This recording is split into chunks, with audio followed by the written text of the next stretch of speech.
Hello, and this is Anime Addiction, and welcome to another episode of Let's Analyze Death Battle.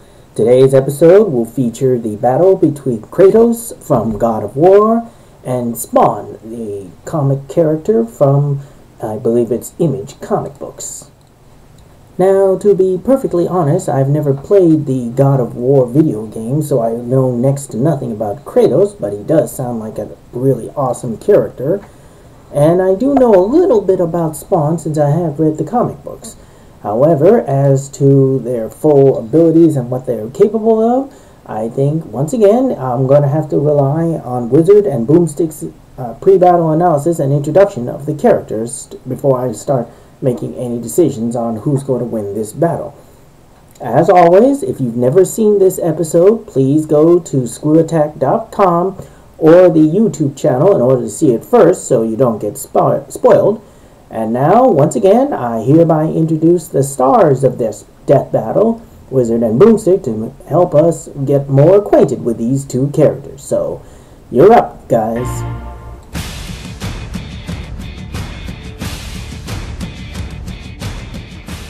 Of all the warriors who have entered this arena, none can compete with these two titans of death. Kratos, the Ghost of Sparta who single-handedly annihilated Olympus. And Spawn, who managed to dethrone both Satan and God. I'm Wizard and he's Boomstick, and it's our job to analyze their weapons, armor, and skills to find out who would win a death battle. Kratos is a demigod, raised among the Spartans as their greatest warrior, until one day his people were threatened to be overrun. It was then he struck a deal with Ares, the god of war. Ares would give him the strength to protect his people. In return, Kratos would serve as Ares' champion warrior. Kratos became super powerful and really vicious, but was tricked by Ares into killing his own family. But hey, he saved some money on child support and divorce. As the hot, white ashes of his family clung permanently to his skin, Just like Michael Jackson. his quest for vengeance against the gods of Olympus began. As a demigod, Kratos possesses incredible strength, speed, and endurance. He can survive a pummeling from a titan and best the power of Hercules. Kratos wields the Blades of Exile, twin short swords bound to his arms by chains. The blades have a hook design which Kratos can use to cut right through his enemies or snag them and whip them around. And like most badass weapons, they can somehow emit fire. Kratos is well trained in sword combat and possesses what may be the most powerful sword the Greek gods have to offer, the Blade of Olympus. After Kratos killed Ares, spoiler, he was made the god of war, but Zeus tricked him into putting all of his godly powers into this sword, making him mortal once again. And making the Blade of Olympus a deadly harbinger of death to even the toughest Olympians. His most versatile defense is his golden fleece, armor capable of blocking powerful blows and deflecting magical attacks. But there's a whole lot more to this guy's arsenal. Like the bow of Apollo, which can shoot a rapid stream of arrows or charge up deadly fire arrows. Then there's the claws of Hades, which mercilessly rip the souls out of their victims, though tough opponents like Kratos can resist them. The Nemean Cestus are giant ultra-strong gauntlets which can stun foes with brutal shockwaves. The boots of Hermes give him superhuman speed, and when battling the infamous Icarus, he ripped those huge wings off the old fool's back and took them for his own, giving him powers of flight. Holy crap, that's a lot of weapons. I like this guy. Kratos is not invincible, but he is very difficult to kill. Hell, he can't even kill himself. In his rage, he tore apart the ranks of Mount Olympus and slaughtered every god upon and below it, except for Aphrodite. For obvious reasons. In doing so, he ultimately brought about the end of the world. Without the power of the gods to keep the chaos in check, the apocalypse had arrived, and its vanguard was Kratos. I was trying to make you a great warrior. You succeeded. Al Simmons was trained to be a deadly, stealthy soldier and assassin, and proved numerous times he was the best of the best. But when his morality got the better of him, his boss terminated his contract permanently. That's when Simmons met Malbogia, one of the demon lords of hell, who struck a deal with him. He'd get to see his wife again if he became captain of Hell's armies. He agreed and was reborn as a Hellspawn. But as with most demons, it tricked him, leaving Spawn with a fate worse than death. And of course, Spawn swore revenge. Being a Hellspawn, he has superhuman strength and speed. He is nearly invulnerable and can use his own powers to heal and regenerate. In addition, Spawn can feed or draw from the evil ores of others for the same effect. It really saves him on Band-Aids. He wears a living, parasitic, symbiotic suit, named Letha of the 7th House of K.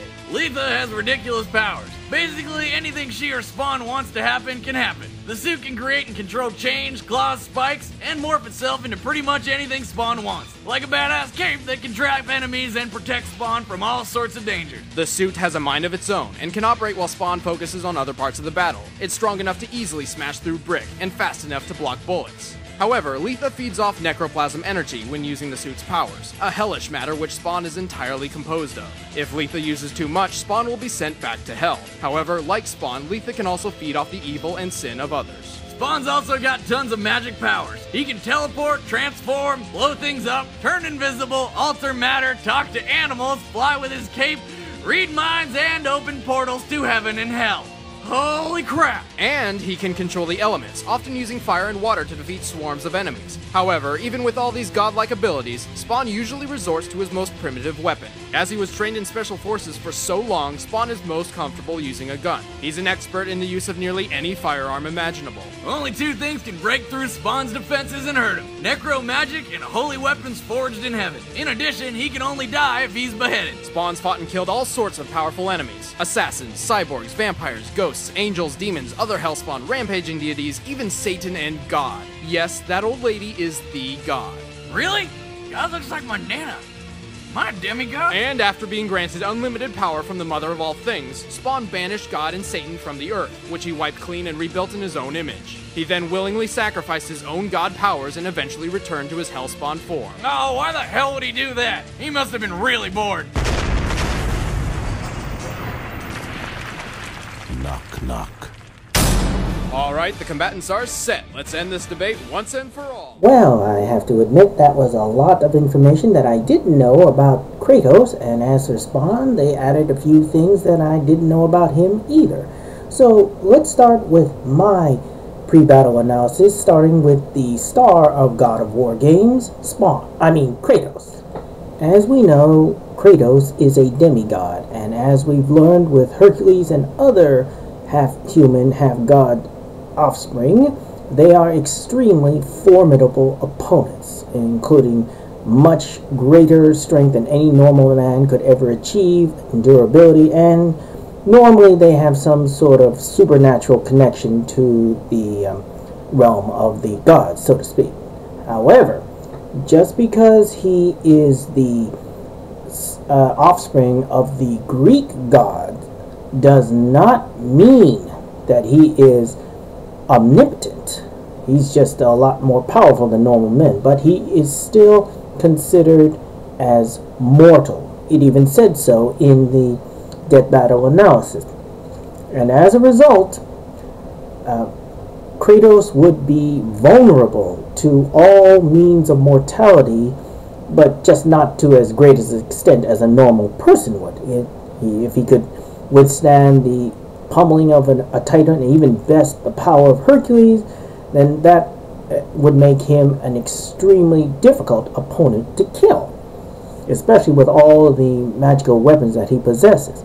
Now, as to whether or not he would have the power against Spawn is still up in the air at this point. Now, as for Spawn, well, as a hellspawn, he's not even human or even partially human to begin with, so that in itself may give him an advantage against Kratos. And at the same time, since Spawn has never regained any portion of mortality and whatnot, and his very body seems to be virtually indestructible, he may have the innate ability to withstand all of Kratos' attacks and win in this death battle. Now, as for whether or not the weapons forged by Olympians could be considered as holy weapons that could be useful against Spawn, well, that is a matter of debate and a matter of religious belief, and I'm not going to go into that now. What I'm going to do is work with the facts by themselves.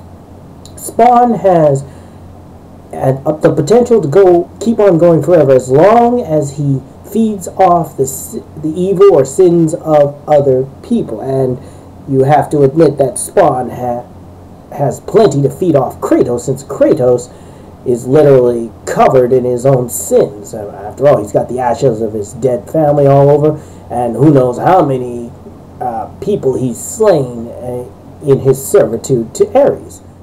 Now, overall, in my opinion, when it comes right down to it, even though both combatants have slain gods and overthrown their positions of power, by themselves, I would have to give the win to Spawn.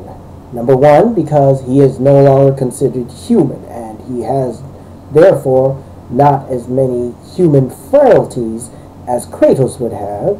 Number two, according to the pre-battle analysis that Boomstick and Wizard gave to us, Spawn can only be harmed by weapons made from holy weapons made in heaven or necromancy, or if he's beheaded. That's the only way he's going to be killed. And due to the fact that in death battle, combatants don't have any prior knowledge of each other, Kratos may not know of those weaknesses, and that may cause him to lose the fight. So in the end, I'm going to say that Spawn will be the winner of this death battle. But let's see if I'm right and have Boomstick and Wizard start up the death battle. So get to it, guys.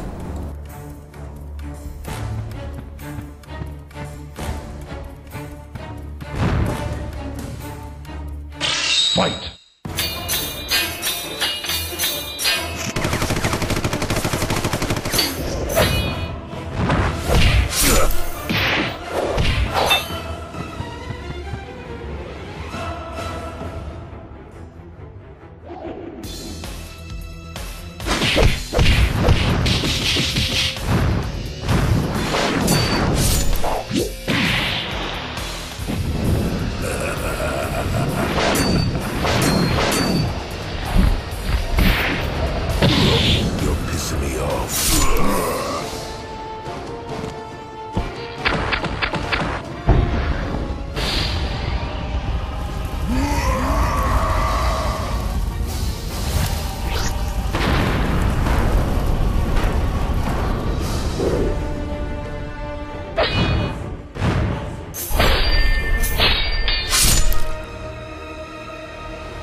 Die.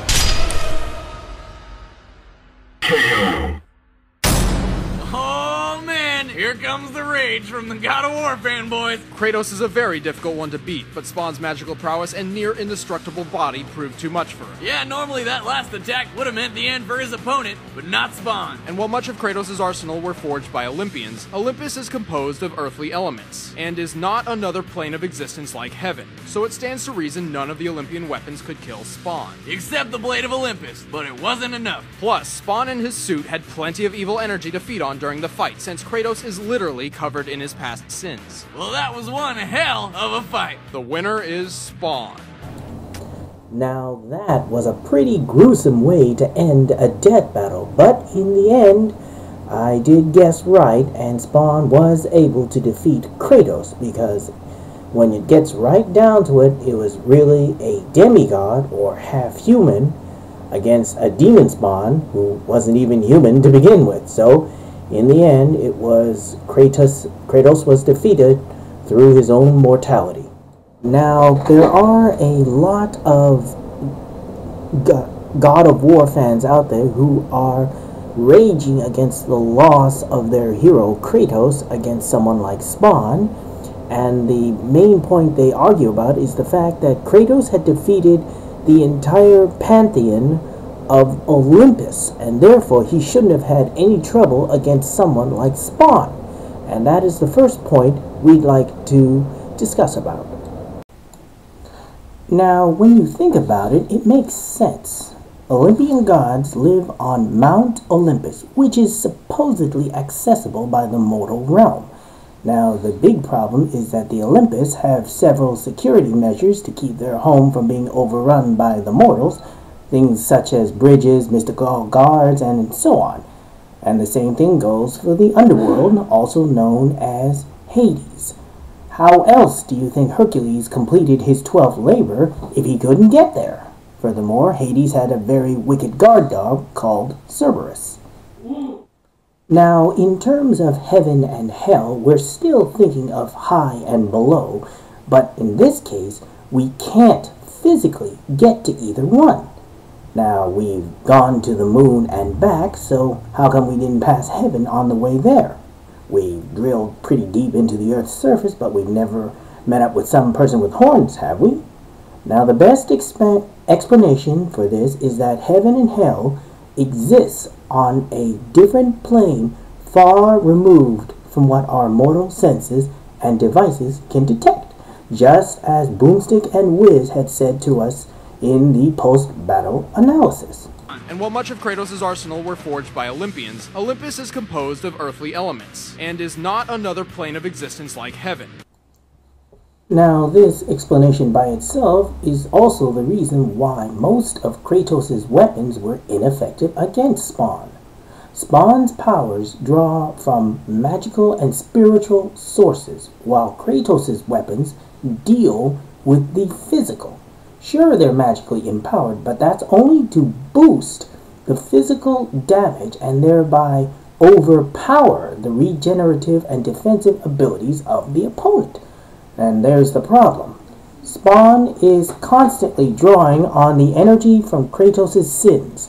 Now, I don't know just how much energy Kratos' sins can give, but considering that all he's done to the gods of Olympus, and not to mention how many others he's brutally slain, that's a lot of sin for Spawn to feed off of.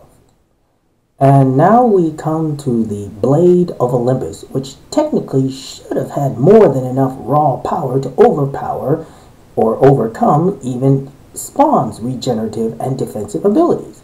Well, it did, but the problem was Kratos used it in the wrong way. And you do remember what Boomstick said about Spawn, right? Only two things can break through Spawn's defenses and hurt him: necro magic and holy weapons forged in heaven. In addition, he can only die if he's beheaded. That's right. He can only die if he's beheaded. Kratos went for the heart. He should have went for the head. The Blade of Olympus might not have been able to neutralize all of Spawn's powers, but it should have been enough to lop off Spawn's head.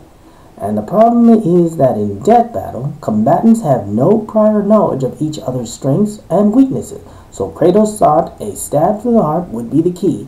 However, Spawn took the hit, teleported behind Kratos, and gave him one fatal migraine.